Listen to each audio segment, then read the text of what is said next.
I am known as Bear Medicine Song. There is a story behind that, but very briefly, it was gifted to me by my elders that I trained under and through Spirit. And I hold that name with so much pride because that was given, it was presented to me. So everybody calls me Bear. Well, 90% of people call me Bear. Anyone else calling me by my first name, I don't always answer. Not because I'm rude, it's just because I don't know who they're talking to. I started off my journey with Reiki. That was the very first thing that I ever done. That was a long time ago. And I had a bit of a trauma in my life, so I decided that I needed to just take myself away for maybe 2 or 3 days to a retreat somewhere. And I kept putting in to, it could have been Google, I'm not very sure, what I was looking for, and that was just somewhere to go for peace and tranquility, and just get some healing. And every time I put into, we'll say it's Google, I can't remember, it came back shamanic all the time. It never faltered, and I don't want to do that. I'm not interested in that. I was not interested in shamanism at all. However, the universe has different ideas for you. The universe will continually and persistently send these things to you on a daily basis if needed. And that's exactly what Spirit done. And being me, I kept ignoring it then. Didn't want to know, wasn't interested, wasn't for me. However, the more it persisted, the more I kind of started to open up to it, and I went on a retreat and I found it fascinating. Fascinating. I had been doing, unbeknown to me, I had been doing soul retrievals many years prior to this with people and clients. Now, I was being guided directly by Spirit. They were telling me what I needed to do and how I needed to do it, and I was open for it because I trusted them.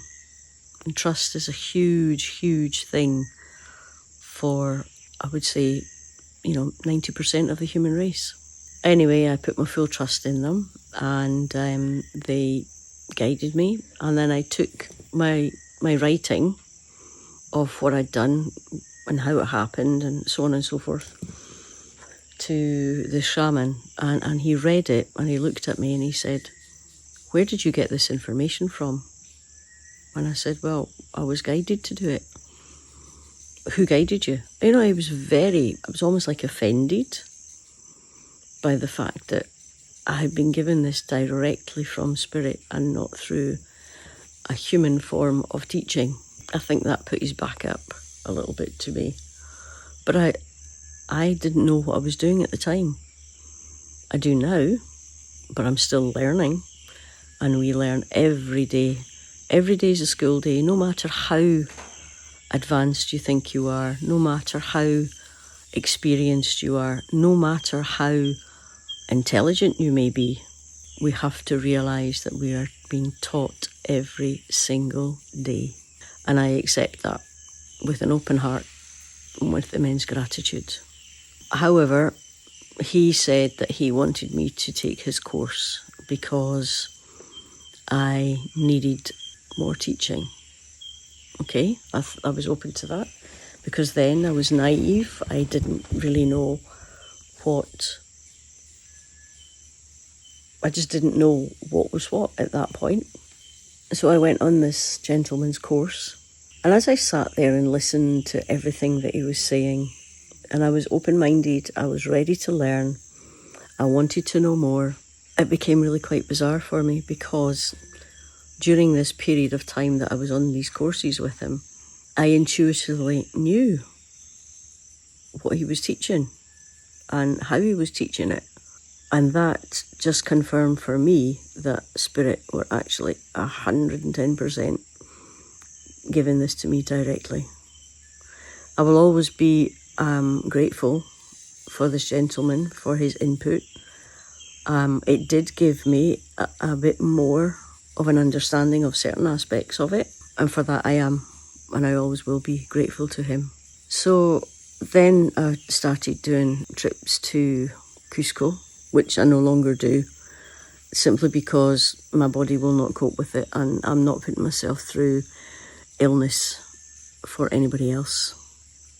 It's not being selfish, it's being self-caring. My first experience was in Cusco, working with a shaman who was wonderful, and the Andean priests, the high priests, and the cueros of the mountains. Amazing experience. And I've done it quite a few years in a row. I was doing this. So I had been in a part of Cusco that took you into almost like jungle but high up. And as I walked through there, I realised that I needed to go into the jungle. It was calling for me to come into the jungle. So when I returned home, I decided to have a look, just sort of reach out and see what was there again. And I've done lots and lots and lots of research. And this is something that I will say to everybody that is wishing to do any form of travel, particularly to far off places like Peru. Make sure that you double check, you cross check, you triple check to make sure that you have all the information that you need, that you have the correct contacts, and that they are reliable, dependable, and honest. Again, more stories on that one. Not everybody in a third world country is out to help you. That's all I'll say about that one just now. So I decided that maybe I should get a book. Now, I can't remember for the life of me the name of this book. I lent it to someone years ago, and I don't think I ever got it back. But that doesn't matter, because it's about sharing. It's about sharing. Anyway, the book came, and fascinated. I was absolutely fascinated with it. And I read it, and then I decided to read it again. And by the third time, I got the gist of it. I understood it all, or the majority of it. It resonated with me at such a deep level that I then decided to buy a CD. And the CD was of Icaros, which are the songs that are sang when you are in the medicine. So I listened to it, and I listened to it, and I listened to it, and it blew me away. It blew me away. These songs activate the medicine that you have within you when you're in ceremony, once you've taken it. And they all mean different things, and they all work very differently. I can vouch for that one. However, I organised a trip, came across to Iquitos. Long flight. It took me 3 flights, but you know, it's worth it. It really is worth it. I came to Iquitos and met some really nice people. My husband was with me at the time. He was still alive then. And we made our way with a guide who's also a translator, thankfully. And all the years I've been coming here, I still have immense difficulty with learning the language, but I get by. And now we have translators on your phones. It helps. However,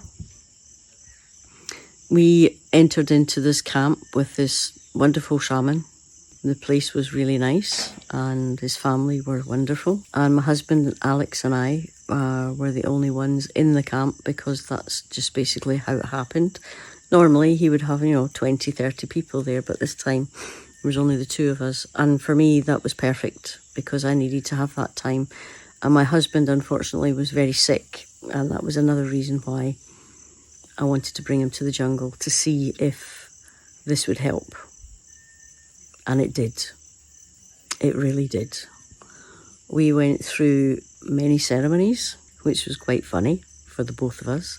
Very intense, but the shaman brought in extra people to help with healing of my husband.